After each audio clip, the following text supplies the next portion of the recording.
नागपूर पोलिसांनी कायदा हातात घेणाऱ्यांविरोधात अत्यंत कठोर पावले उचलली आहेत. लकडगंज पोलीस ठाण्याच्या हद्दीत नुकतीच एक खळबळजनक घटना घडली होती, जिथे काही आरोपींनी एका तरुणीच्या घरात घुसून तिच्या आईसोबत छेडछाड केली आणि तरुणीचे अपहरण करण्याचा प्रयत्न केला होता. या घटनेमुळे परिसरात भीतीचे वातावरण पसरले होते. मात्र पोलिसांनी यावेळी केवळ अटक करून थांबले नाहीत, तर त्यांनी एक अनोखा आणि धाडसी निर्णय घेतला आहे. काय आहे हा निर्णय आणि त्याचे काय परिणाम झाले आहेत पाहूया.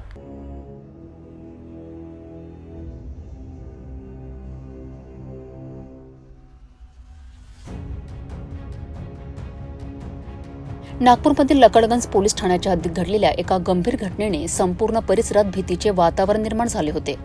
काही समाजकंटकांनी एका तरुणीच्या घरात घुसून तिच्या आईसोबत छेडछाड केली आणि तरुणीचे अपहरण करण्याचा प्रयत्न केला. या घटनेची गांभीर्याने दखल घेत पोलिसांनी तात्काळ कारवाई केली आहे. या प्रकरणी पोलिसांनी 4 आरोपींना अटक केली. मात्र यावेळी पोलिसांनी केवळ आरोपींना अटक करून थांबले नाहीत, तर समाजात एक कडक संदेश देण्यासाठी आणि भविष्यात अशा घटनांना आळा घालण्यासाठी लकडगंज पोलिसांनी एक अनोखी आणि धाडसी मोहीम राबवली आहे. गिरफ्तार केलेल्या आरोपींची पोलिसांनी सार्वजनिक धिंड काढली आहे. त्यांना संपूर्ण परिसरात फिरवण्यात आले आहे, जेणेकरून कायदा हातात घेणाऱ्यांचा काय परिणाम होतो हे सर्वांना कळावे.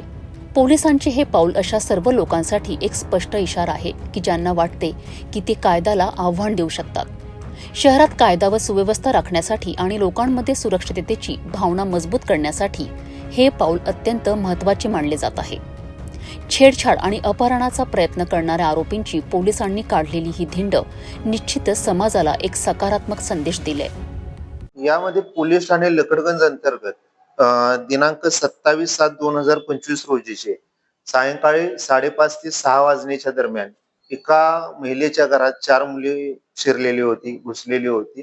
त्यांचा उद्देश काय होता किंवा कोणत्या उद्देशाने ते घरामध्ये गेलेले होते याचा तपास चालू आहे. त्या चौघांनाही आम्ही अटक केलेली आहे.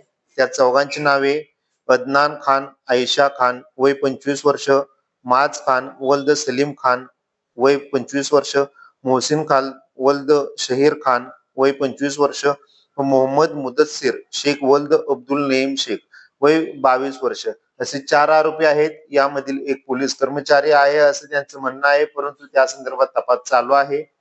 संदर्भित सदरचा तपास हा आम्ही वरिष्ठ पोलीस निरीक्षक मान्य हेमंत चांदेवार, मान्य एसीपी लकडगंज श्वेता खाडे मॅडम व मान्य डीसीपी झोन 3 मदने साहेब यांच्या नेतृत्वाखाली करत आहे.